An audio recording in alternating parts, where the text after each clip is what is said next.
இறைவா, நீயே அனைத்தும். இறைவா, நீ நன்றாக இருக்க வேண்டும். அன்னை ஸ்ரீ லோபாமுத்ரா உடனுரை தந்தை அகத்திய மாமுனிவர் திருவடிகளை பணிந்து ஈரேழு உலகத்தையும் காத்து அருளக்கூடிய அன்னை ஸ்ரீ உண்ணாமலை அம்மை உடனுரை தந்தை அண்ணாமலையார் பொற்கமலத்தை பணிந்து பதிவினை வெளியிடுகின்றோம். வணக்கம் நேயர்களே. இந்த தெய்வீக செய்தியை கேட்க வந்திருக்கும் நீங்கள் எல்லோருமே உண்மையிலேயே பாக்கியம் செய்த ஆன்மாக்கள். ஆமாங்க, சித்தர்களோட இந்த அருள்வாக்கு உங்க காதுல கேக்குதுன்னா உங்க வாழ்க்கையில நிச்சயம் ஒரு நல்ல மாற்றம் வரப்போகுதுன்னு அர்த்தம். மகத்தான சித்தர்களோட பழமையான போதனைகள் மூலமா உங்க வாழ்க்கைக்கான ஒரு உன்னதமான செய்தியை நீங்க பெற்றிருக்கீங்க. இந்த உரையாடலை முழுசா கேட்கறது மூலமா என்னென்ன நன்மைகள் கிடைக்கும்னு நான் முதல்ல சொல்லிடுறேன். ஓ, சொல்லுங்களே. முதல்ல நம்ம உடம்புல இருக்கிற குறைகளை நீக்கி ஒரு புத்துணர்ச்சி அடைய ஒரு எளிய இயற்கை வழி. ரெண்டாவது, மனசுல இருக்கிற மாற்றங்கள், நோய்கள், தரித்திரங்கள் நீங்க ஒரு சக்தி வாய்ந்த ஆன்மீக தீர்வு. சரி. அப்புறம் மூணாவதா, உங்க வாழ்க்கையில சிறப்பான நல்ல மாற்றங்கள் வர ஒரு தெய்வீக பயிற்சி. இது எல்லாமே மாமுனிவர் அகத்தியரின் அருளுரையிலிருந்து நேரடியாக நமக்கு கிடைச்சது. அருமை. சரி, அப்ப நம் குருநாதர் நமக்கு கொடுத்த அந்த விலை மதிப்பில்லாத 3 வழிமுறைகளை கொஞ்சம் விரிவா பார்க்கலாமா? நிச்சயமா. முதல் வழி நம்ம உடலை தூய்மைப்படுத்துறது பத்தி. சரி, அதுக்கு என்ன செய்யணும்? ரொம்ப ரொம்ப எளிமையானது. ஒரு எலுமிச்சை கனி, அப்புறம் நெல்லிக்கனி. நெல்லிக்கனியா?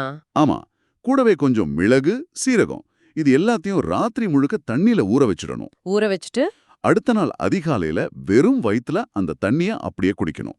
இத தினமும் செஞ்சுட்டு வந்தா உடம்புல தேங்கி இருக்கிற அத்தனை குறைகளும் நீங்கி ஒரு புது புத்துணர்ச்சி கிடைக்கும். கேட்கவே நல்லா இருக்கு. இதுக்கு பின்னாடி ஒரு அறிவியல் இருக்குமே, சித்த மருத்துவ பார்வையில. ஆமாங்க, இது உடம்புல இருக்கிற பித்த தோஷத்தை சமநிலைப்படுத்த உதவுது. அதாவது உடலோட உள் சூட்டை குறைச்சு நச்சுக்களை வெளியேத்துது. இன்னைக்கு நாம சொல்ற டீடாக்சிஃபிகேஷனோட ஒரு பாரம்பரிய வடிவம் தான் இது. ஓகே, அப்ப முதல் படி உடலை சுத்தம் செய்யறது. ஆனா நம்ம மனசுல இருக்கிற கவலை, குழப்பம், நோய்கள்னு பல விஷயங்கள் இருக்கே, அதுக்கு என்ன தீர்வு? நல்ல கேள்வி. அதுக்கு அகத்தியர் சொல்றது ஒரு ஆன்மீக தீர்வு. ஆன்மீக தீர்வா? எப்படிங்க? அதாவது புண்ணிய தலங்களுக்கு போகலாம். திருத்தலங்களுக்கு போய் அங்க கிடைக்கிற விபூதி, பிரசாதம், இதெல்லாம் ரொம்ப மரியாதையோட பக்தியோட வாங்கிட்டு வரணும். சரி, வாங்கிட்டு வந்து என்ன செய்யணும்? அது கொஞ்சம் தண்ணியில கலந்து அதிகாலையில கொஞ்சமா உள்ளுக்கு எடுத்துக்கணும். மீதி இருக்கிற தண்ணிய நம்ம உடம்பு முழுக்கப்படுற மாதிரி நீராடணும், இல்லனா தெளிச்சுக்கணும். இது ஒரு சடங்கு மாதிரி தெரியுதே, இதுக்குள்ள ஏதாவது உளவியல் தத்துவம் இருக்கா? நிச்சயமா இருக்கு. விபூதிங்கிறது தூய்மையோட சின்னம். நம்ம அகங்காரத்தை அது எரிச்சு சாம்பலாக்கணுங்கிறது தான் அதோட குறியீடு. அந்த புனிதமான இடத்தோட நேர்மறை ஆற்றலும் நம்ம மனசுல ஏற்படுற அந்த நம்பிக்கையும் பாதி துன்பங்களை நீக்கிடும். புரியுது. அப்போ உடல் சுத்தம், மன அமைதி ரெண்டும் கிடைச்சாச்சு. அடுத்ததா வாழ்க்கையில வளம் பெற, ஒரு நிறைம அடைய என்ன செய்யணும்? இதுக்கு அகத்தியர் சொல்றது ஒரு பயிற்சி. அதாவது நாம செய்ய வேண்டிய ஒரு செயல். அப்படியா? என்ன அது? கந்த சஷ்டி கவசத்தையோ அல்லது பதிகத்தையோ தொடர்ந்து பாராயணம் செய்யணும். ஓ, பாராயணம் பண்றது மூலமாவா? இது எப்படி வாழ்க்கையில மாற்றத்தை கொண்டு வரும்? கவசம்ங்கிறது வெறும் வார்த்தைகள் இல்ல, அது ஒரு சக்தி வாய்ந்த ஒலி அதிர்வு. அது ஒரு குறிப்பிட்ட சந்தத்தோட சொல்லும்போது நம்ம மனசையும் உடலையும் அது ஒருநிலைப்படுத்தும். ஒரு தியான மாதிரி தானே? ஆமா, ஒரு விதமான செயல்வழி தியானம். அகத்தியரே இதுக்கு உத்தரவாதம் கொடுக்கிறார். வள்ளி தெய்வானையோடே முருகன் ஆசீர்வதிப்பான்னு சொல்றார். இத சரியா செஞ்சா ஒரு குறையும் இருக்காது.